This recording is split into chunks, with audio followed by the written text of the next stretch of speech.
हिंदी भाषा कौशल में जो अगला कौशल है वो है पठन कौशल। पठन कौशल से क्या तात्पर्य है और विद्यार्थियों में पठन कौशल कैसे विकसित करें, इसकी बात हम करेंगे। तो जैसा कि हमने श्रवण कौशल और वाचन कौशल अथवा मौखिक कौशल की बात की, उसी तरह से पठन कौशल से तात्पर्य उस कौशल से है जिसके अंतर्गत बालक अथवा विद्यार्थी किसी लिखी हुई बात को पढ़कर उसका अर्थ ग्रहण करता है, तो उसको हम पठन कौशल कहते हैं। अर्थात पुस्तक में दी गई बातों को अथवा मैगज़ीन में दी गई या कहा जाए कि न्यूज़पेपर में दिया गया बातों को, यानी कहीं भी जो भी किसी लिखी हुई बात को जब वह बालक पढ़कर उसका अर्थ ग्रहण करता है तो उसको हम पठन कौशल कहते हैं। पठन कौशल भी की हम प्रकार की बात करें तो पठन कौशल मुख्यतः दो प्रकार के होते हैं। पहला है सस्वर पठन अथवा मौखिक पठन, दूसरा है मौन पठन। सस्वर पठन क्या है? वो सस्वर पठन से तात्पर्य उस पठन से है जिसके अंतर्गत विद्यार्थी या बालक उच्चारण करते हुए या कहा जाए कि मुख से आवाज़ निकालते हुए जब वो पढ़ता है तो उसको हम पठन कौशल कहते हैं। वो पठन यानी कि सस्वर पठन कहते हैं, क्षमा करिएगा। जब हम उच्चारण करते हुए मुंह से बोलते हुए बच्चा जब पढ़ता है तो उसको हम सस्वर पठन कहते हैं। वो अथवा दूसरे शब्दों में इसको हम मौखिक पठन भी कहते हैं। दूसरा होता है मौन पठन। मौन पठन से तात्पर्य उस पठन से है जिसके अंतर्गत विद्यार्थी अपने मन में पाठ को पढ़ता है अथवा लिखी हुई बात को वो पढ़ता है, वो उसको हम कहते हैं मौन पठन। तो जब हम पठन की बात करते हैं तो पठन दो प्रकार के हो गए।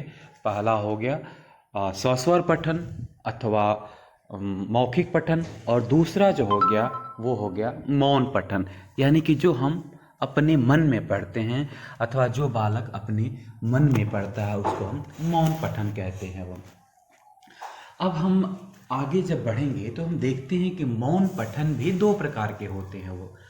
वो कौन कौन से होते हैं? मौन पठन जो है कि उसका पहला प्रकार होता है गहन पठन, और जो दूसरा प्रकार होता है उसको हम कहते हैं विस्तृत अथवा द्रुत पठन। गहन पठन क्या है और विस्तृत पठन क्या है, इसकी हम बात संक्षेप में करते हैं। गहन पठन से तात्पर्य उस पठन से है जिसके अंतर्गत बालक अथवा विद्यार्थी किसी दी हुई लिखी हुई बात को बड़े ही ध्यानपूर्वक से प्रत्येक पंक्ति का अर्थ समझते हुए, प्रत्येक वाक्य का अर्थ समझते हुए पठन करता है तो उसको हम कहते हैं गहन पठन। और दूसरी जो आता है वो है आपका विस्तृत पठन। विस्तृत पठन से तात्पर्य है कि विद्यार्थी अथवा बालक जब कम समय में ज़्यादा विषय पढ़ता है, अर्थात कम समय में ज़्यादा मात्रा में जब पढ़ता है तो उसको हम कहते हैं विस्तृत पठन। तो जो मौन पठन हो गया, वो मौन पठन दो प्रकार के हो गया, गहन पठन और विस्तृत पठन। तो अगर पठन की बात करें तो हम लोगों ने पठन के कौशल देखा, पठन कौशल की परिभाषा की बात की, फिर हमने कहा कि पठन कौशल मुख्यतः दो प्रकार के होते हैं, सस्वर पठन अथवा मौखिक पठन और दूसरा मौन पठन। सस्वर पठन से तात्पर्य है कि जब बच्चा मुख से आवाज़ करते हुए उच्चारण करते हुए पढ़ता है तो उसको सस्वर पठन कहते हैं वो, और जब बच्चा मन में अपने मन में जब हम पढ़ते हैं उसको हम मौन पठन कहते हैं। वो मौन पठन भी दो प्रकार के होते हैं, गहन पठन और विस्तृत पठन। जब हम किसी विषय वस्तु को, किसी भी लिखी हुई सामग्री को बड़े ध्यानपूर्वक अर्थ को समझते हुए, विश्लेषण करते हुए जब हम पढ़ते हैं तो उसको गहन पठन कहा जाता है। और जब हम किसी दिए गए विषय वस्तु को अथवा लिखी गई बात को जल्दी जल्दी उसके मुख्य बिंदुओं को समझते हुए द्रुत या कहा जाए कि द्रुत गति से पढ़ते हैं तो उसको हम विस्तृत पठन कहते हैं। उदाहरण के तौर पर जब हम अपने एग्ज़ाम के समय, जब हम अपने होने वाली परीक्षा के समय जब अपने विषय वस्तु को पढ़ते हैं तो बड़े ध्यानपूर्वक एक एक पंक्ति को, एक एक बात को समझते हुए पढ़ते हैं, तो उसको कहा जाता है गहन पठन। परंतु जब हम न्यूज़पेपर पढ़ते हैं, हम कोई कहानी की किताब पढ़ते हैं, तो हम जल्दी जल्दी उसके मुख्य बिंदुओं को देख लेते हैं और वो हो जाता है आपका विस्तृत पठन।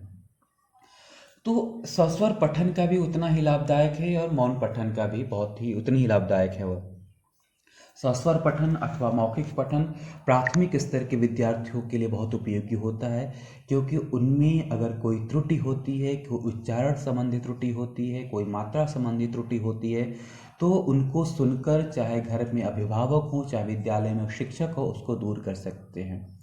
और जो मौन पठन होता है वह उच्चतर कक्षाओं के लिए ज़्यादा उपयोगी होती है, क्योंकि इसमें हमें विषय को बड़ी गंभीरतापूर्वक शांत रूप से पढ़ते हुए हम चीज़ों को समझते हैं, जैसा कि इसमें आप और हम लोग पढ़ते हैं।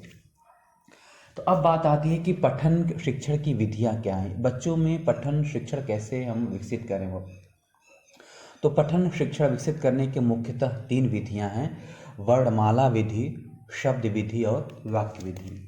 वर्णमाला विधि से तात्पर्य है कि विद्यार्थियों को पहले स्वर एवं व्यंजन पढ़ाया जाए।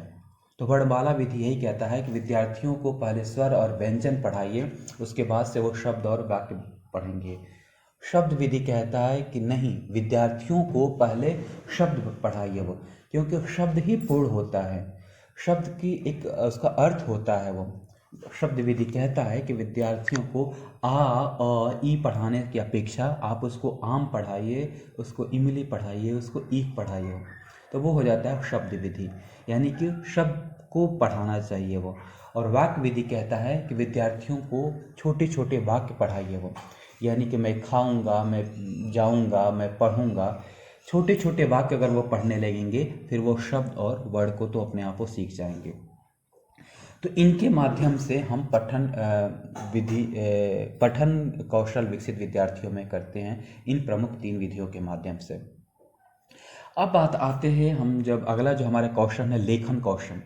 लेखन कौशल भी उतना ही इम्पॉर्टेंट है जितना बाकी तीनों कौशल है। लेखन कौशल से क्या तात्पर्य है कि हम शुद्ध रूप में, स्पष्ट रूप में, सुंदर शब्दों में अपने भावों को अभिव्यक्त कर सकें, तो वो हो गया लेखन कौशल। यानी कि जितनी सुंदर, जितना ही मात्राओं का ध्यान रखते हुए जब हम अपने भावों को, अपने विचारों को कागज़ पे अभिव्यक्त करते हैं तो उसको हम कहते हैं लेखन कौशल। यह कौशल भी होना बहुत आवश्यक है वो। तो लेखन कौशल क्योंकि थोड़ी सी कठिन प्रक्रिया हो जाती है श्रवण, वाचन और पठन के अतिरिक्त। तो लेखन कौशल कैसे विकसित किया जाए? लेखन कौशल को विकसित करने के कई सारे उपाय बताए गए हैं, लेकिन हम मुख्यतः बात करेंगे जो ज़्यादातर परंपरा में होती है, तो वो होता है वो सुलेख और श्रुतलेख। सुलेख यानी कि सुंदर लेख, और एक होता है श्रुतलेख। सुलेख के अंतर्गत क्या होता है कि हम किसी भी दिए गए विषय वस्तु को देखकर हूबहू वैसे लिखते हैं, तो उसको सुलेख कहा जाता है। सुलेख भी 2 प्रकार का होता है, प्रतिलेख और अनुलेख। प्रतिलेख के अंतर्गत जो भी वाक्य या जो भी वर्ड या जो भी शब्द दिया होता है उसका ऊपर दिया होता है और नीचे केवल डॉट डॉट जैसे बने होते हैं और उस पर पेंसिल फेरना होता है वो। ये ज़्यादातर आप नर्सरी कक्षाओं के बच्चों में के पुस्तकों में आप लोग देख सकते हैं वो।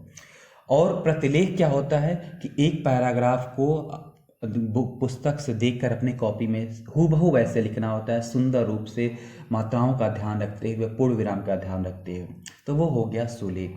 और श्रुतलेख, जैसा कि नाम से स्पष्ट है, श्रुत मतलब सुनना, सुनकर जो लिखने की जो प्रक्रिया होती है उसको हम श्रुतलेख कहते हैं। इसके अंतर्गत शिक्षक विद्यार्थियों को कोई बात, कोई पैराग्राफ, कोई वाक्य बोलता है और विद्यार्थी उसको देखकर लिखते हैं, तो वो हो गया श्रुतलेख। तो लिखने की ये 2 प्रक्रिया बहुत प्रचलित है, सुलेख और श्रुतलेख। सुलेख के अंतर्गत प्रतिलेख और अनुलेख के माध्यम से हम पढ़ाते हैं, और श्रुतलेख के अंतर्गत शिक्षक जो बोलता है और विद्यार्थी उसको सुनकर लिखता है, उससे उसको मात्रा कितना सही लिखता है, कितना पूर्ण विराम का उसको ज्ञान है, इससे पता चल जाता है वो। तो ये हो गई लेखन की प्रक्रिया, यानी कि लेखन कैसे सिखाया।